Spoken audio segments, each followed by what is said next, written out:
Okay, so this lesson 6, do Commons committees and the opposition hold the government to account? So this is the lesson that's looking at the effectiveness of some elements of Parliament in their role at doing one function particularly, and that is the function of scrutiny in the LLRDS definitions.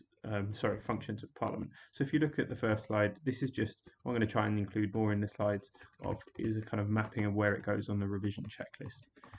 And you'll see here, this is at the front of your note taker, that these are the things that by the end of today's lesson, if you've done it properly, if you've done these activities here, you should be able to tick off and say, yes, I can do. And I would advise you to tick those off. I think it's useful for you guys. So the first slide has a starter, and the starter question is, what do these people have in common? These 11 people: Yvette Cooper, Dahana Davison, all the way down to Holly Lynch. And it is, of course, they are MPs, but that's not what I'm looking for. It is, of course, also that they are members of the Home Affairs Select Committee, and we're going to look at what that means today. But also, and this is really important in terms of the types of members of Parliament, they are all backbenchers. You do not sit in a Select Committee if you are not a backbencher. That requires you not to be a member of the front bench or the government, the executive, or of the shadow government, the shadow we refer to sometimes as the opposition. So these all people here in the committee are backbencher MPs. This slide here is to try and remind you of those 5 functions of Parliament. The answers are obviously there. And the first task for today's lesson is to look at the role and the work of the opposition in doing that job here, holding government to account, scrutinising and making accountable the government. And that really has been done traditionally in 3 ways. These 3 ways, which you need to fill out in your note taker, they're on a page that looks somewhat like this. That we will come to today, but these are the 3 boxes, the ways that ministers are held to account.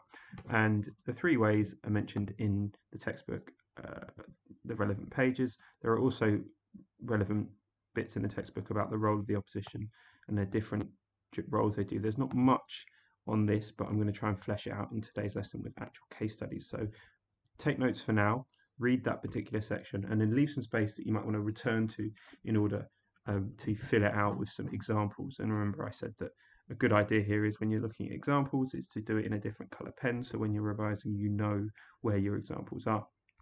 I want to just highlight particularly this question of, or this issue of urgent questions. Urgent questions is something that in recent years has become a far more popular way of the opposition holding government to account and Parliament holding government to account.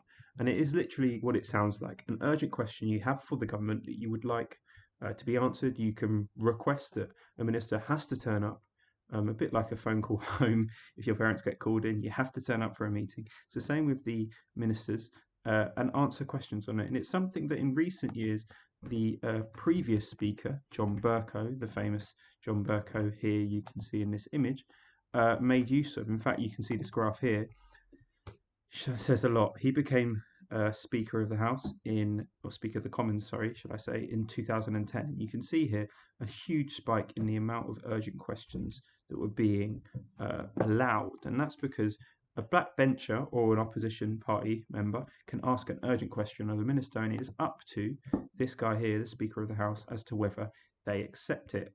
If it's been accepted, the government minister has to turn up.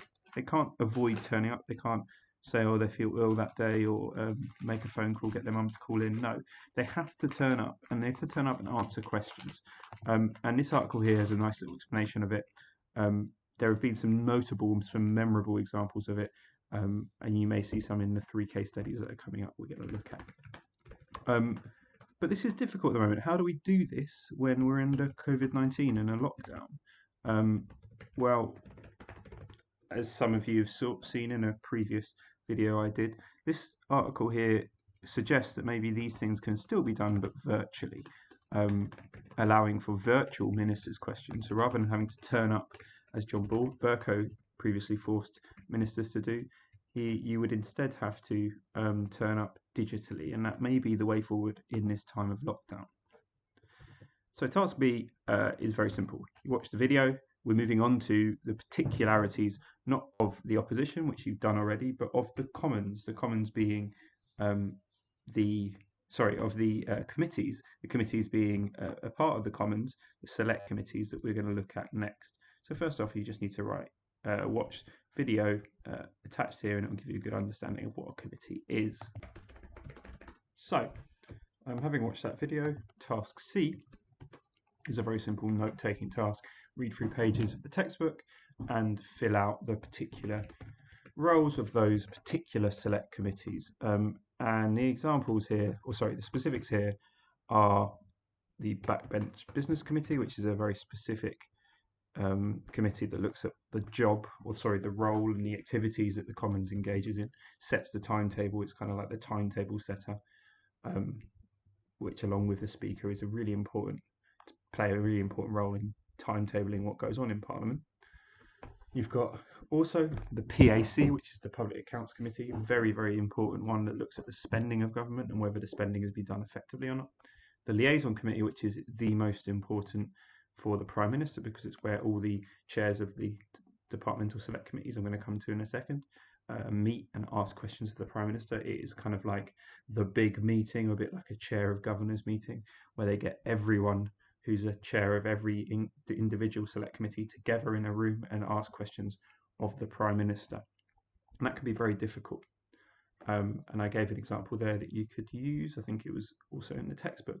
But the main one for today's lesson, in terms of the committees, is this one here, DSCs, that acronym initialism standing for Departmental Select Committees. And what they do, as you've read, I'm sure, in task C, is they hold the government to account in their particular departments, and they look at the activities of each individual department. Not necessarily if they're passing a law.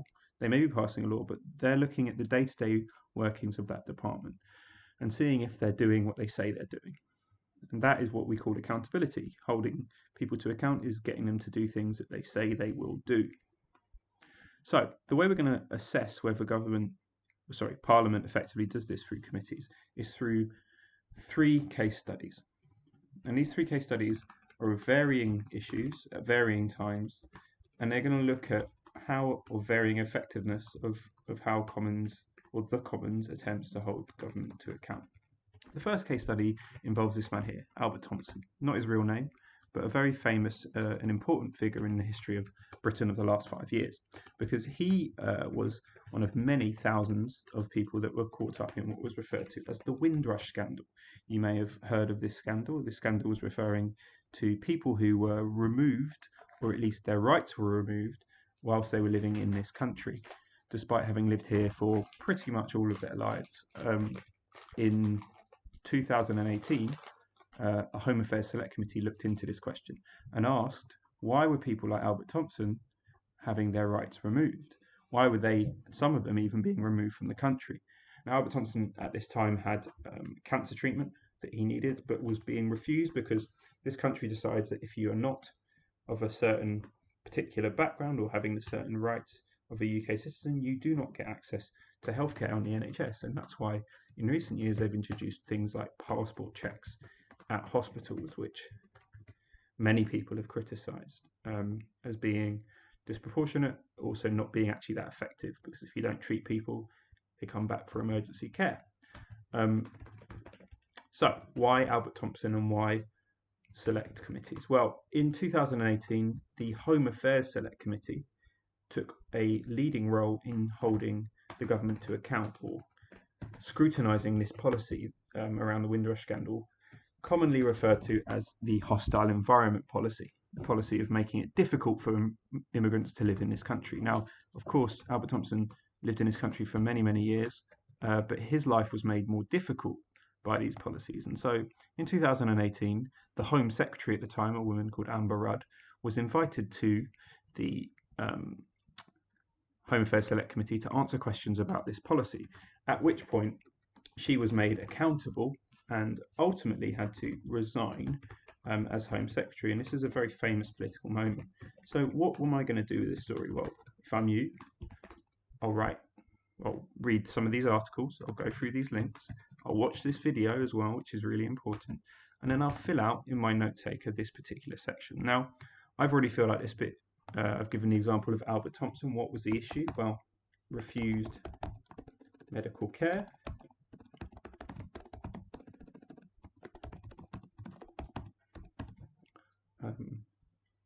As part of the hostile environment policy. So which committees were involved? Well, the Home Affairs Select Committee, and I'm going to mention chaired by Yvette Cooper, a backbench, because this is important as I mentioned, Labour MP. And I'm going to type in called Home Secretary Amber Rudd to give evidence over the Windrush scandal in April 2018. Now, as you'll see, or you would have seen in the video, at that meeting, Amber Rudd said there were no targets to remove, so a number in which the Home Secretary and the Home Office were aiming to get rid of from the UK. And this is people from places like Jamaica, from places like Bangladesh, from places like West Africa, to remove from this country. And she said there were no targets. In fact, there were targets, and she was therefore said to have misled Parliament, okay, because she said there weren't any targets. And so Amber Rudd was found at this committee hearing to have misled Parliament and was forced to resign. Now, the eagle-eyed among you may know the irony of this being that this policy was actually Theresa May's policy of hostile environment when she was Home Secretary under David Cameron, but when she was Prime Minister, she basically forced Amber Rudd to carry the can for it, to take the hit for a policy that was universally derided as being immoral. So Amber Rudd went to the committee hearing, she gave evidence, but she was found to have not known her stuff. In fact, she was found to have lied, and she ended up having to resign.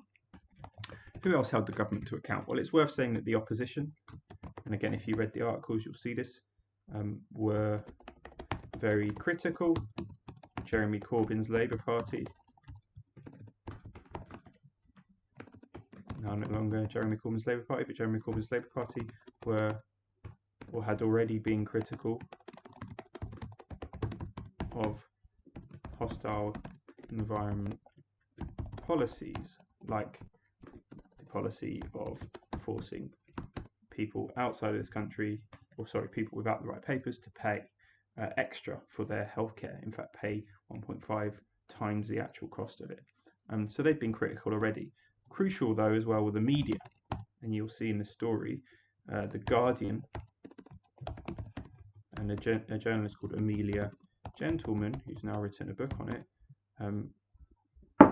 pushed the story into the public eye, although obviously it's worth saying that many people knew about this story before Amelia Gentleman because they were being affected by it, but she pushed it into the public eye and made it something the Home Affairs Select Committee could not ignore. So there's a kind of interrelation between the media and the Home Affairs Select Committee. So what would I put here? I'd say that actually the Home Affairs Select Committee were super effective in holding the government to account, but also the media worked alongside them to promote the concerns of the Windrush victims. Okay, and in the end, they were held to account so effectively, the minister had to resign. So this is case study 1. Now, I've very much given a simplified story there. If you want to read more about it, like I said, please do check those links out and check out more. There's a lot on it. There's even a book about it. But for now, that's our case study. Home Affairs Select Committee were pretty effective. Case study 2. And I really wanted to bring this up to modern day. So the next 2 case studies, the last 2 case studies, are about the role of government in this era of COVID-19 and the lockdown. And the first one is related to a story we've already done, a story about Priti Patel. Has she turned up? Is she being held accountable? Well, the first is a question, has she turned up? The answer is no. She's not responded to any letters. And this article here, which you can click on a link to, talks about how the Home Affairs Select Committee chair, who is still Yvette Cooper, has sent multiple letters that have not been responded to by Priti Patel. In fact, Priti Patel has been critical of the Home Affairs Select Committee, saying basically, go away. Now, that's not necessarily good politics, and that's not really going to work in the end for her. But for now, anyway, we see a Home Affairs Select Committee chair begging, pleading, asking, demanding Priti Patel turns up to answer questions, turns up digitally because, as we've discussed before, Parliament is closed. She hasn't done so yet, and it's actually something that is not necessarily the done thing in politics. If a minister is required to come and give evidence at a Home Affairs Select Committee or any select committee, departmental wise, they generally do. And I would be surprised if she doesn't turn up. But for now, anyway, this is a very good example of another issue, because this issue is really specifically to do with domestic violence and the support the Home Office is giving whilst telling people to stay at home. Remember, the Home Office is in charge of policing, in charge of the rights of citizens and of the law. Well, how much power they're imposing, the question then comes, is what support are they offering to people, particularly people that are being forced to stay at home whilst being vulnerable to issues of domestic violence. So what's the issue? Well, I mean, I will copy and paste that in here. You'll probably write something more. What committees are involved? Well, you put the Home Affairs Select Committee chair asking Priti Patel to give evidence and answer questions on support for domestic violence victims. Has anyone else been involved? Well, it's been covered in the media, so the media have been involved. There's been conversation and comments from the opposition, although they have been also busy looking at their own leadership elections recently. But at the moment, there's not been much more than that. In terms of question 4, well, we can't really answer that right now, and it's totally fine to leave that blank. And the final case study is case study 3, and it's about the Health and Social Care Select Committee, one of the really important ones to do with COVID-19, and the role that they're taking at the moment in looking at getting PPE or personal protective equipment to the front line, to NHS staff. Now, interestingly, you'll note that our man Jeremy Hunt is actually currently the chair of the Select Committee. He was hoping, as of last summer, he was hoping to be Prime Minister, and he ran an election against Boris Johnson for leader of the Conservative Party. He didn't win that, and he refused to serve in Boris Johnson's cabinet. So, as with anyone who's in a leading party or the governing party who does not serve in the cabinet, he is a backbencher. And as a backbencher, he thought, well, I need to do some stuff with my time. So he became the Health and Social Care Select Committee chair. There's been criticism of that because he was previously the Health and Social Care Minister or Secretary of State. He was in the cabinet with that role for a very long time, and so there's been criticism that, you know, should someone who's done the job, the other side of the job, so to speak, be the one holding the next person to account? Is that a good or a bad thing? One thing I just wanted to point out, this is from their website at the moment, and I'll put the link in as well in the PowerPoint, but you can see the past events they've had. Well, they had one on the 10th of March, 17th of March, 26th of March. These are formal meetings where they call people to give evidence on different issues, but nothing happened after the 26th of March, and that's because Parliament is closed. They have a meeting, a formal meeting, an oral evidence session on the 16th of April. Well, they had one last week if you're watching this afterwards. It's a virtual meeting, so they're going for virtual meetings. In fact, they already began their virtual meetings on the 26th of March. So this is the new Parliament in the COVID era. And task C here, you see the case study, will, like I said, all NHS staff receive personal protective equipment? We know this has been a big issue. Several nurses have died, several doctors have died, and also healthcare professionals, so care workers particularly as well, have died from COVID-19. And there's been accusations that they haven't been getting the right equipment to protect themselves. The front line of this attempt to try and deal with a horrific disease, and the people that have been asked to do it have not been given the right equipment. So a big issue to write in here, that you will now write that in. Which committees have been involved? Well, the Health Health and Social Care Select Committee have asked for people to give evidence on this. And one group that did was the Royal College of Nursing, which is effectively the nurses' trade union. And they submitted evidence basically saying that their nurses were not getting the correct equipment, that they were not being kept safe, and they were being forced to reuse old equipment, which is not safe. So, which committees are involved and what have they done? Well, you could say the Health and Social Care Select Committee have taken evidence. That's it. They haven't done much more, and they haven't been able to do much more because Parliament's been shut down. Ministers can't be called to give evidence in person. They can do it digitally, but there's been a lot going on. Matt Hancock being the Minister, the Secretary of State for the Health Service, that should be answering these questions. The government have been held to account partly by the media as well. There's been big questions on this, and every day in their press briefing, they're being asked questions by journalists on this. If you watch it, it's at 5 every evening. We don't know. We don't know the answers to question 3 and 4 here, and we may want to leave these blank for something to return to in our revision. And hopefully in a year's time we'll look back on this and say that actually these issues were resolved, because I think a lot of the future depends on it. There's an article there, the link to the article there if you want to read it in person, in detail. So that's the lesson. The last activity is involving something that brings together the whole of the lesson, and it's a big lesson. Like I said, do Commons committees and the opposition hold the government to account? Now I've given you a table here of my thoughts about the limits and the powers of both the committees made up of backbenchers and the opposition made up of frontbenchers from the opposition party in holding the government to account.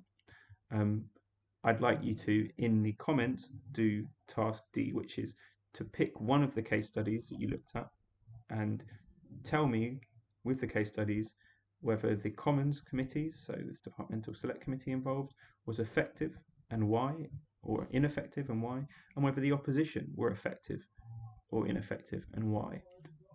You could see both sides of the argument. It's totally up to you, but in the comments can you make that argument, and I will happily and look forward to responding to them. Okay, big lesson today. Really important you get through it because this is about that crucial function, the function of holding government to account, of scrutiny. Okay, we've done representation last lesson. This is about scrutiny, and the scrutiny particularly carried out by the Commons. Any questions, please put them in the comments. Take care.